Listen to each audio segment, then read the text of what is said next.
Hi, it's Wednesday, January 20th, and I'm Mark Friedman, just an American citizen.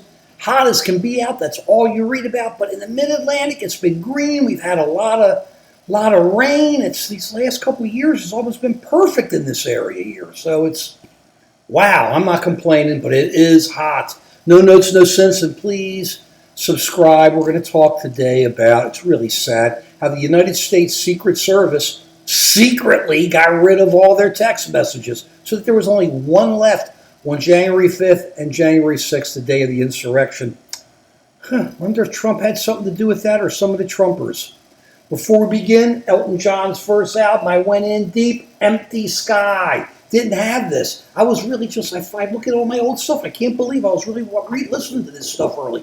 Not much of an album, but a whole bunch of the words and the lyrics in here. You never see this. And I listened to it again. It was okay. But I just like knowing that in a long time ago, PYE from England, Pi Records, I was into Elton John, or was at least starting to listen to him. And then, of course, when your song came out, I became hooked. Let's get into where we are. The IG, Inspector General, and the House Committee, the January 6th Committee, asked and told the United States Secret Service they want to see all the text messages from January 5th and January 6th. And the Secret Service came up with excuse number one, excuse number two, and then came up with one text message. One text message. That's all they did. And you keep hearing these excuses on TV. Oh, some of them ask girlfriends out for dates, and they do some personal stuff with this and that. But one text message during the insurrection when Trump tried to take over the government and stop the transfer of power. One text message when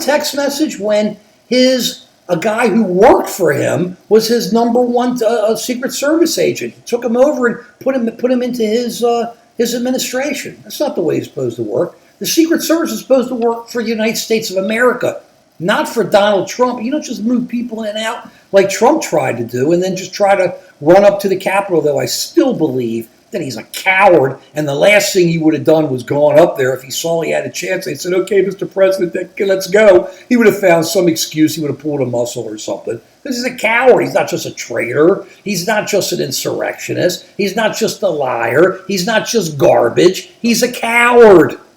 But you people want to believe he would have let him? Go ahead.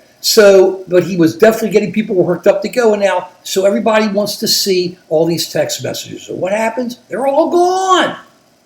The Secret Service has secreted their text messages. They go, oh, there's real reasons for this.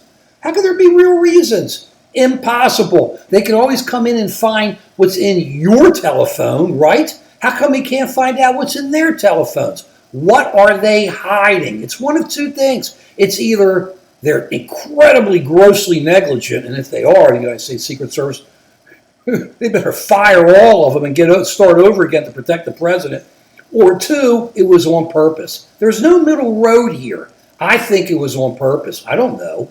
But it sure seems like it, because when you know Trump's behind it, you got to assume it's on purpose. I mean, remember, he just a week ago called the president of the Wisconsin Trump, the president of the Wisconsin, was it House of Delegates or Senate, and said, you got to do something to change the votes so that I win in Wisconsin. That's what's going on. These guys, they don't stop. These are the traitors. These are the treasonous people. So when you look at this and you see that the Secret Service only has one message, one text message, assume the worst. Assume a setup. Assume bad. Because that's all that happened in this Trump administration. The traitor, America's number one traitor. And now he wants to see all those text messages? Yeah, right. I bet you he'd like to see them. Okay. So remember what we're dealing with here. You can't walk away. This guy wants to run for president. He's going to do it. And nothing's going to stop him. And we got to lay it all out there. And you got to be upfront about how he took advantage of America. And how groups like the United States Secret Service would allow this to happen to their credibility. They've been having problems for the last 5 years, 6 years. I think it started with Obama. They had to fire some people. They were out on the town in some foreign place. But they've been having problems for years now, but not like this. Maybe it's time they clean house from top to bottom. We're paying for it, right? Maybe then we'll find out about the text messages. Peace.